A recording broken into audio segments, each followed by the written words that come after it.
Okay, how you doing? It's Roman from Inner Strength. And what we have here is my friend Jill Sorrow, one of our leadership experts, teachers over at our Sudbury location, and I convinced her to allow me to use her as a model just to show all of you some of the most basic but yet most important alignment principles when coming into crescent lunge and your side angle pose. So here we go. Here's Jill. Now, the first thing I want you to notice is this is typically where many begin the crescent lunge. I'm going to pause the video here. And you can see, and what you're looking at, you might not be able to see this, but you can see here's her right buttock, her right thigh.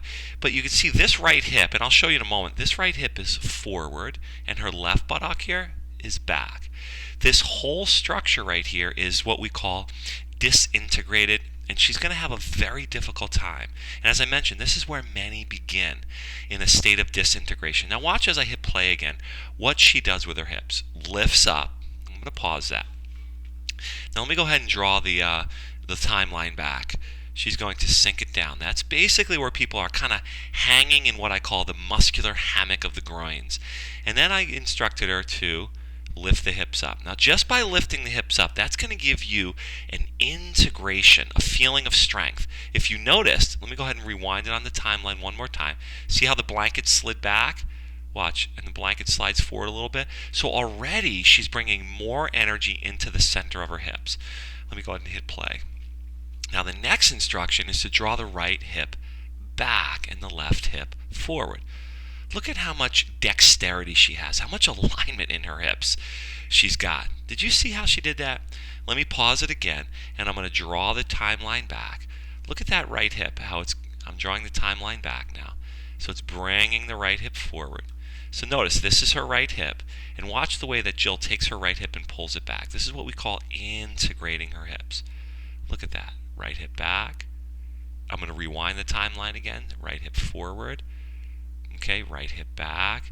And as she draws the right hip back, now she's got her hips lifted, she's got the hips integrated, and she's ready to go through the exercise here. With one foot on the blanket, she draws more of a weight into her right leg, catches her hips with her fingertips, and then she's just going to slide the blanket forward. Now what this exercise does is it strengthens the very muscles that are responsible for integrating your hips in your crescent lunge position. So you can use a blanket as Jill's using here. We're in our Sudbury location. Or you can use a towel or anything that's slippery on a slippery surface. Now I'm going to go ahead and pause the video again. And you can see what she's doing. The timeline, bringing it forward. She's drawing that right hip forward. See that? I'm rewinding the timeline now. Her right hip is, backwards now. Now watch how she integrates the right hip back, right into place. There it is. Look at that align. Look at how much strength she's got in her hips. And then she's going to bring her fingers on the hips and exercise another repetition. And here she goes. That whole left leg is drawing forward. This right leg is working. You couldn't ask for better exercise to help with integrating the crescent lunge. Okay, guys, so what we have here is we have Jill on just the other side now. And now this is her left leg forward.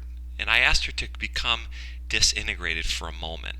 Now let me go ahead and rewind the timeline here so you can see what she did. Where is it? There it is. Okay.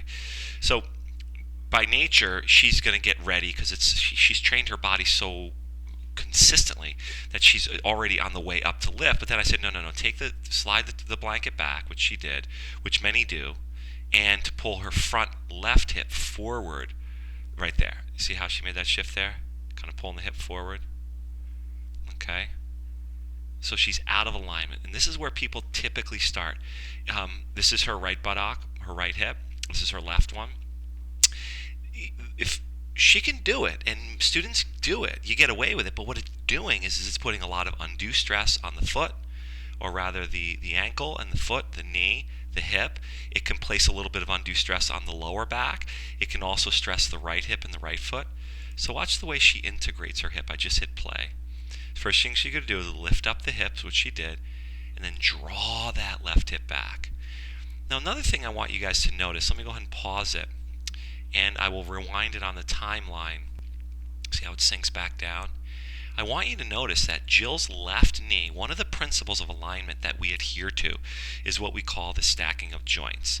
It's not an absolute principle, it's like an organizing principle, it's a guideline. So essentially what the stacking of the joints principle says is whatever you want this knee joint directly over the heel or the ankle joint. Now as she moves her hips, you're going to notice this stays stable, but the hips move. I'm going to go ahead and hit play. Watch the way that she pulls it together. First she lifts, then as she draws that left hip back, there's not much movement of her left knee. Look at that. She's also high on the fingertips. Now by coming high on the fingertips, it's going to give her some room to catch her hips and exercise sliding the blanket forward, working the very muscles that are responsible for hip integration, right? In a sort of conventional way, in an exercise sort of exercise science manner. There's her hips, and she's sliding up. Now notice the closer she comes up, the more her left hip aligns with her right. So what this is exposing, and we all have what I call structural idiosyncrasies. It appears that this side of her leg is a little bit tighter. And I asked her, and she's like, yes, that side's a little tighter. You can see how her right buttock is back a little bit more. Look at how beautifully aligned it is. Even though there's a little bit of an imbalance, she's still able to move smooth, fluid, and gracefully. She's going to integrate one more time, catch the hips. There's a tremendous amount of work in this hip, this hamstring, this whole leg, but look at how it's all moving as one unit. I would recommend doing as many repetitions as you can, as often as you can. This is a great exercise even if you don't come to the yoga studio and do Crescent Lunge. This helps to work the strength of the hips, helps to work the flexibility, the length, the strength. Thank you, Jill.